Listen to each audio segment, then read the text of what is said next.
It's frightening the way that our media, the American media, the most dangerous thing we have in this country, because it doesn't believe in free speech. It doesn't believe in the free flow of ideas and debate and all the rest. It is the American Pravda, it is the Praetorian Guard for this White House, and for the bureaucrats. It is truly shocking. Now, the White House tries to downplay the news of this new information out of energy and the FBI. Now, here's the thing nobody's mentioning. This information was leaked the other day.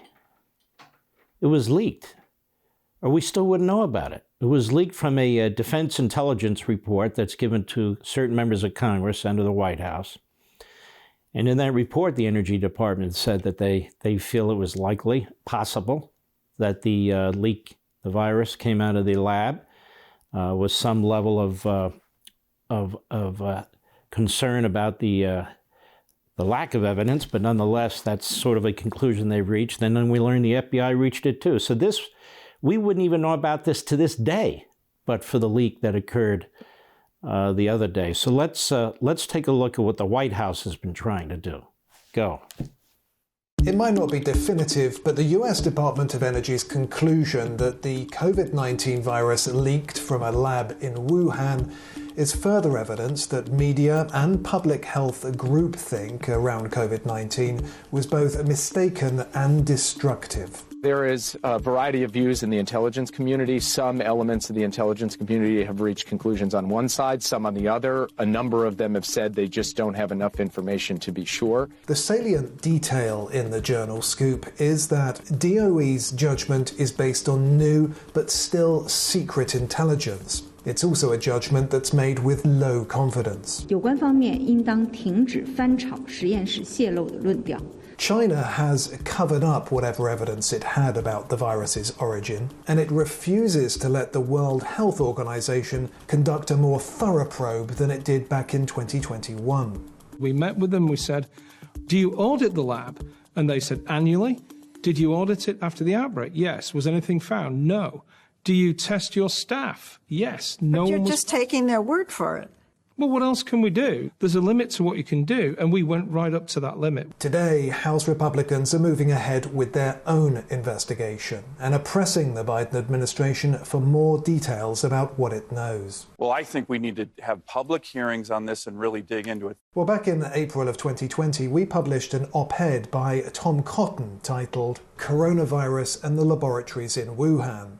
In it, the Arkansas senator raised doubts about Beijing's claim that COVID-19 had originated in an animal wet market and pointed instead to the possibility of a lab leak. We do know they were investigating and researching coronaviruses in that laboratory. It could have been an accidental breach. It could have been a worker that was infected. My point, Martha, is that we don't know, and until we get all the evidence from the Chinese Communist Party, it is only responsible, not irresponsible, to keep an open mind about all hypotheses. In response to the op-ed, many in the media derided Mr. Cotton for peddling a, quote, conspiracy theory that had been debunked, as the Washington Post put it at the time.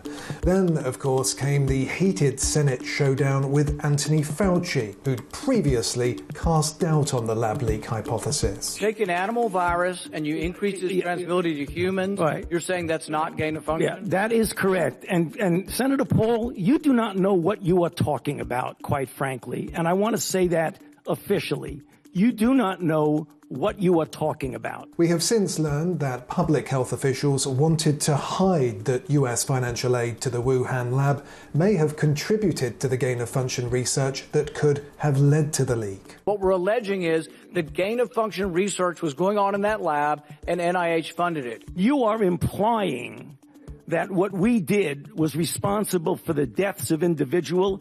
I totally resent that. And if anybody is lying here, Senator, it is you.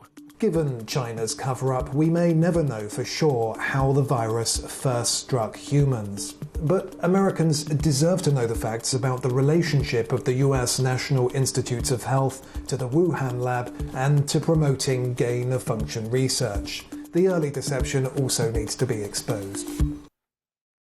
Boy, when you look at Fauci, what an arrogant little you-know-what.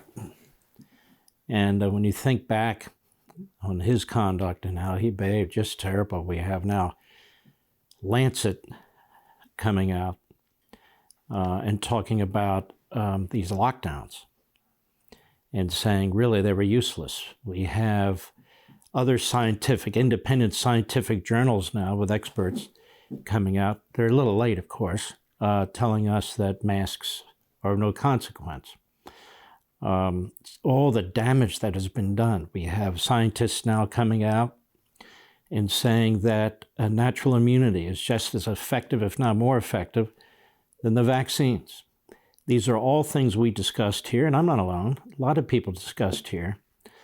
But the government was sure cocky about it, certain about it, to the point where it was working with the big tech oligarchs to try and censor and ban anybody who disagreed with them, no matter if they came out of Stanford or Yale or Oxford, whether they were long practicing doctors and so forth. They didn't want to debate on these issues. They didn't want a discussion. The media came out and gave the scarlet letter to anyone who disagreed with the government and the medical fascist community in Washington, D.C. It was appalling. It is appalling. Every damn one of these networks, bar one, was on the bandwagon. It's frightening. It's frightening the way that our media, the American media, the most dangerous thing we have in this country, because it doesn't believe in free speech. It doesn't believe in the free flow of ideas and debate and all the rest. It is the American Pravda. It is the Praetorian Guard for this White House and for the bureaucrats. It is truly shocking. And here we have China is infuriated that this information got out. China is so cocky right now, they could care less what we think. And they say things about us and to us that are just unbelievable. Let's take a look at this via CNN. Go. Calling out China, the U.S. ambassador to China tonight demanding the country, quote, be more honest about the origin of COVID-19. This after a new report from the U.S. Department of Energy found the virus likely resulted from a lab leak in Wuhan, where the first cases of the virus appeared. The Chinese government tonight, as usual, is denying the lab leak theory. Our David Culver has a Southfront investigation on what he witnessed when he traveled to what is still ground zero for COVID-19. Wuhan, China. You know it as the city from which COVID-19 first emerged. But how exactly it started depends on who you ask and who you believe. We're going to have to push China to be more honest about what happened 3 years ago in Wuhan with the origin of the COVID-19 crisis. The U.S. Energy Department, just the latest agency to assess with low confidence that the virus likely came from a lab leak. That according to two sources. It's a claim that infuriates Chinese officials. 新冠病毒溯源是科学问题. China's foreign ministry Monday calling on the U.S. to stop smearing China and stop politicizing the issue of the virus origin.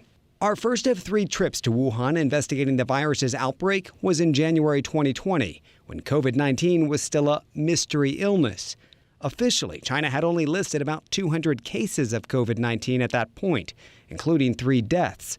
But our reporting revealed the real number of infected was far greater, and the crowded Lunar New Year travel rush was underway, allowing COVID to spread rapidly. Security outside the original epicenter, the Huanan seafood market, told us to leave. Chinese officials linked some of the first cases to this market, suggesting it might have started naturally, jumping from animals to humans. But as the virus went global, the U.S. and other democracies further questioned its origins. China is a very sophisticated country, and they could have contained it. The claim of a lab leak put the focus and scrutiny on the Wuhan Institute of Virology, a 30-minute drive from the market. The high-level biosafety lab sits on the institute's sprawling campus, a 4-story structure. At the top, a sophisticated air purification system. At the bottom and underneath the lab, decontamination equipment that allows for safe sewage disposal. The research takes place here on the 2nd floor. Some have questioned the lab staff's training. And the Chinese themselves even raised concerns in 2018. At the time, the WIV's director, Yang Jiming, co-authored a paper pointing out safety issues across all biosafety labs in China. He warned in part that there was a lack of enough operable technical standards. But there is another, lower-level biosafety lab in Wuhan, the Wuhan Center for Disease Control. Research was also conducted here, including that of bats and coronaviruses. I do believe because it was at a level 2 facility, not level 4. Level 2 is very low-grade security, that it did leak out as they were trying to create this monster in the virus with an eye towards creating a vaccine. We drove by the Wuhan Center for Disease Control in 2021, located just a couple of blocks from the Huanan seafood market, in fact. The Chinese government has repeatedly denied the claims that the virus leaked from a lab, and its state media unleashed a relentless propaganda campaign. 出了情况不要慌 Using digital articles, TV reports, documentaries, even a rap song. The aim? To sow doubt and deflect blame. They've also pushed conspiracy theories, including a lab leak.